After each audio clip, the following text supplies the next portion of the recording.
Hey, good morning. I'm Patricia Murphy. It's Monday. This is Seattle Now. Maybe you've heard of sword ferns or salal. Those are a couple of native plants that are common around here.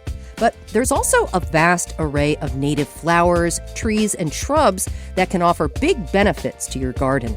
We stopped by a local demonstration garden to see what's in bloom. But first, let's get you caught up.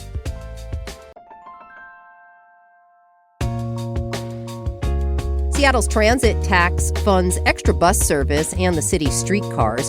Today, the public gets to weigh in on plans to renew that funding for the next decade and double the current rate. The new rate would be 30 cents for every $100 purchase in Seattle. The city says that's about $58 a year for the median two-person household.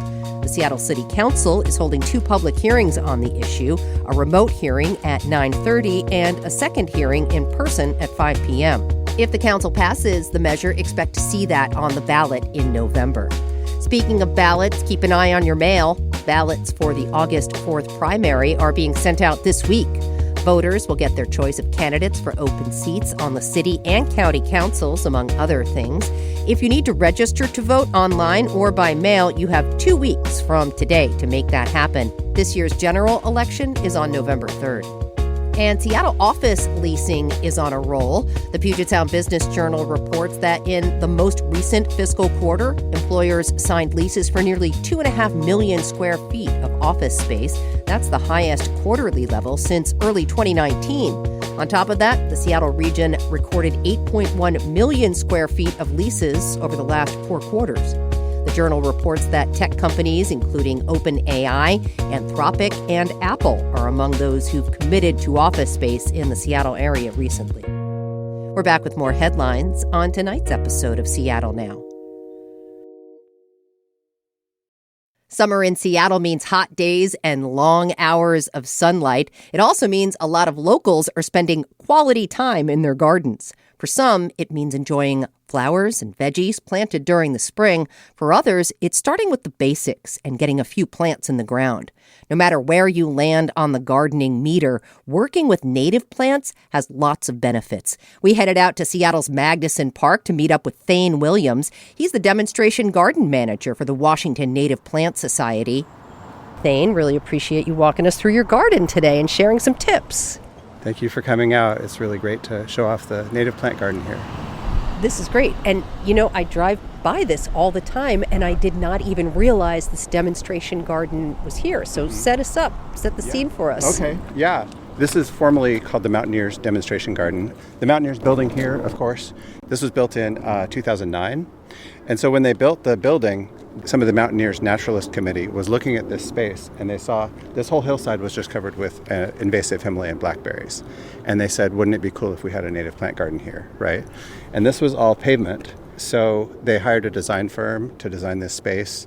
And through years of work by many waves of volunteers, they built this garden space. So that entire forested slope was all Himalayan blackberries. And so all those trees were planted around 2009, 2010. So not very long ago, and it looks like a massive forest space.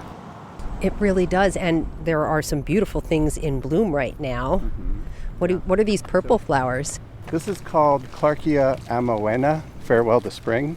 It's called Farewell to Spring because it always blooms around the summer solstice. Oh, how beautiful. And yeah, these are annuals. So all of these will die this year, but they'll seed themselves around and grow back generation after generation. Oh, fantastic. And what about these yellow jobbies over here? This is called Puget Sound gumweed. And it's in the daisy family. You can tell they kind of look like yellow daisies, right? But if you can see in this flower, there's kind of a gummy substance.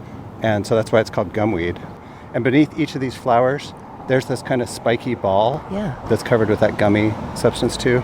These like to grow by the water. Oh, that one's really gummy. Oh, yeah. They like to grow by the water. So if you go down by the lighthouse at Discovery Park, you'll see these all along the border of the beach there. But these also do really well in the garden. So this is one of my favorite garden plants too. Great. Oh, and here is the point. Yeah. Pollinators love it. If we sat here and watched, we'd see all variety of bee species coming in and using these flowers. How deep does this go? Should we take a little walk? You want to go all the way to the back? Let's go all the way to the back and see what we can find. The garden is divided up into different habitats. So here, this is the rock garden. This is basically just a pile of sand and rocks. And these plants that grow here are desert plants or plants that grow up in the tops of the mountains. And then this is a full sun area that doesn't get much moisture. At the base of the slope, it's a shady, moist area. So we've got different habitats throughout the garden. A couple of cool plants to point out. So these are sword ferns.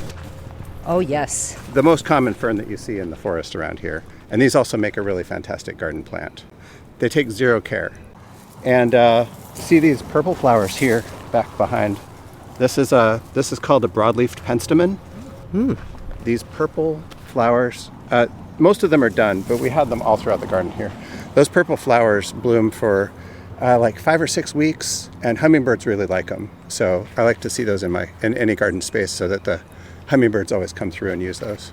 And before we get too much further, what is the benefit of growing native plants? One of the benefits would be that they don't take as much care as non-native plants. The native plants evolved in this region, and they evolved for this ecosystem. So they're used to the long, dry summers, and they're used to the really wet winters. So they take less care. I know in this garden, we water this about once a week during the heat of the summer. If there's a big heat wave, maybe twice. And I feel like other people with like a non-native garden would be watering more frequently than that. So another benefit is the local wildlife uses native plants. So the local birds and insects have evolved to take advantage of the native species that evolved in this ecosystem too. So if you're planting native plants in your garden, then you'll get a wider diversity of wildlife that's using those plants. I started into native plant gardening because of birds. I saw a sign somewhere that said, "Plant native plants, attract birds to your garden," and so I really liked that. And so we see here in this native plant garden, we see such a huge variety of insects and birds coming through too. And a lot of people don't necessarily like insects, but bird species, a lot of them live on insects. So if you like birds, then you want to support the insects too. And native pollinators, there's a lot of native bee species that use specific types of flowers. And also the butterfly species. A lot of butterflies only feed on certain plants for the nectar, and then when they plant their eggs, they look for certain plant species to plant their eggs on so the caterpillars can have a certain type of food when they hatch. And so the more variety of native plants that we have planted around the city in different ecosystems, in the parks, it supports the whole ecosystem. It's almost like it's all connected, Thane. It's like it's all connected, yeah. What if I don't have a lot of space? Well, there are a lot of ways to get involved with native plants, even if you don't have a garden space. Or if you have a limited garden space, some of the native plants you can grow in containers. These penstemons, I have these growing in containers at my house. You can see back here, one of these shrubs is called a snowberry. I have those growing in containers at my house. And so a lot of native plant gardening can be done in containers. If you don't have space for a container and you still want to get your hands on some native plants, there are some groups that are working in local parks. There's a group called the Green Seattle Partnership. If you're out in one of the local parks and you see a sign that says "Another Future Healthy Forest," that's from Green Seattle. And so most of the local parks in Seattle have a group of park stewards that are working on habitat restoration for that park. And they're having weekly work parties where people can come down and plant native plants and get involved in doing the habitat restoration work at the park. I've had a lot of people that came out to the work parties I was involved with that said they liked working in those work parties specifically because they didn't have a garden space and they wanted to do some gardening. And I bet you can learn a lot. Yeah, definitely learn a lot. I learn a lot when I go to them. And a lot of the people that come out, it's their first time working with native plants, and it's the first time learning about the local ecosystem. A lot of people who have just moved to town will find one of these work parties and come out and start learning about what are all these plants that are growing in the local forests. And so it's a lot of fun. Now, obviously, we're talking about why planting native plants is important. Do a lot of people do it? I see a lot of gardens around Seattle with a lot of non-native plants in it. Is this a trend that is trending upward? Yeah, it definitely is, yeah. I've definitely seen a lot more awareness just among the general public that native plants are a thing you can grow to support the local ecosystem. I know a lot of the local nurseries, they have started to stock some more native plants, and there are native plant nurseries that have started to spring up around the area. I'm glad you brought up being a newbie, because what should I look for if I'm a newbie and I want to start a native plant garden? What are some of the types of plants I should look for? Well, I would start probably by looking at what are the conditions in the space where you want to grow the plants. You want to look at the amount of light that it gets. You want to look at the amount of moisture. Some plants are going to want full sun and dry conditions. Some will want shade, either moist shade or dry shade. So when you find out what your conditions are like, then you can choose the plants based on that. That'll make things a lot easier, and they call it right plant for the right place. Our climate is shifting, and we used to be in Zone 8B. We've moved to Zone 9A. Is that impacting native plants here? It is impacting native plants, yeah. And as the steward of the garden, I've noticed that some of our native plants that needed no care at all now need extra watering. And we have had some species that died out that we have just decided to shift toward some of the more dry plants, some of the plants that don't need as much moisture.